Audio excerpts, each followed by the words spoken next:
오늘은 백번 씹기와 장누수 증후군의 치료 효과는 어느 정도인가라는 문제에 대해서 생각해 보겠습니다. 영어 속담에 The last straw that broke the camel's back이라고 하는 말이 있습니다.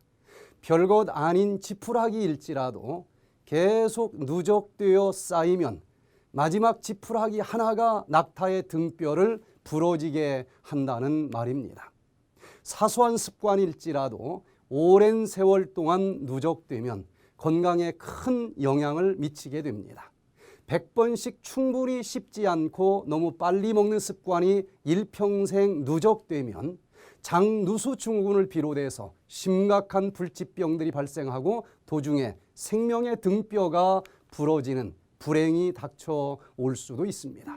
먼저 장누수 증후군이 무엇인지 간단하게 정리를 해보겠습니다.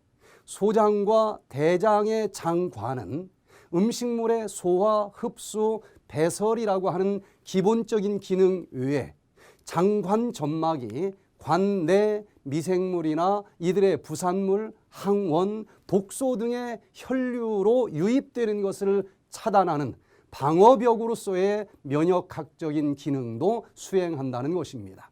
즉 우리 몸의 면역체계 중 최전선에서 1차 방어벽의 역할을 하는 장관점막세포는 단일 세포층으로 구성되어 있습니다.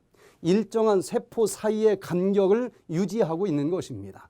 그런데 어떠한 자극이나 손상이 가해지면 이 세포 사이의 친밀 결합 단백질 조직이 약해지고 이 세포 사이에 틈이 벌어지게 됩니다. 세포 사이에 벌어진 틈으로 여러 고분자 물질들이 왕래할 수 있는 상황이 발생하게 됩니다. 이 과정에서 나타나는 여러 가지 증상들을 총괄해서 장누수 증후군이라고 부르는 것입니다. 이때 세균이나 세균의 부산물, 곰팡이, 소화가 안 된 음식물 등이 혈유로 유입될 수 있습니다. 특히 내독소라고 부르는 유해균의 분해물들이 혈유로 유입되어 장관 내독소 혈증 등을 야기할 수 있습니다. 즉 장누수 증후군은 급성 염증 반응으로 나타나는 폐혈증으로부터 각종 만성 염증 질환으로 인해 발생하는 소위 염자 붙은 모든 우리 몸에서 발생되는 질환들의 원인이 될 수 있다고 하는 것입니다.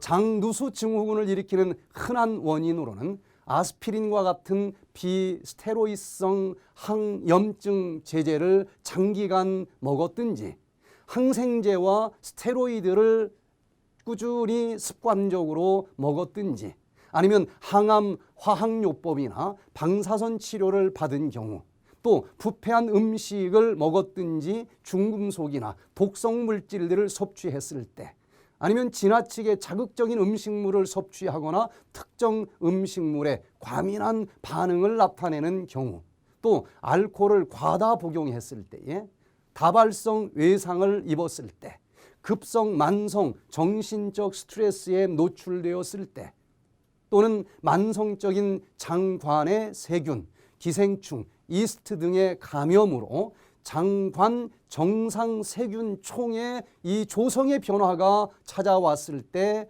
장누수 증후군이 찾아올 수 있는 것입니다.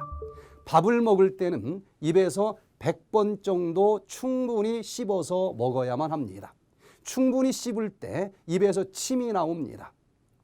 그 침 속에 장누수 증후군을 치료할 수 있는 많은 효소들과 치료제들이 함유되어 있습니다. 어떤 것들이 들어있을까요? 씹을 때 분비되는 침 속에는 탄수화물 소화효소인 아밀라제가 들어있습니다.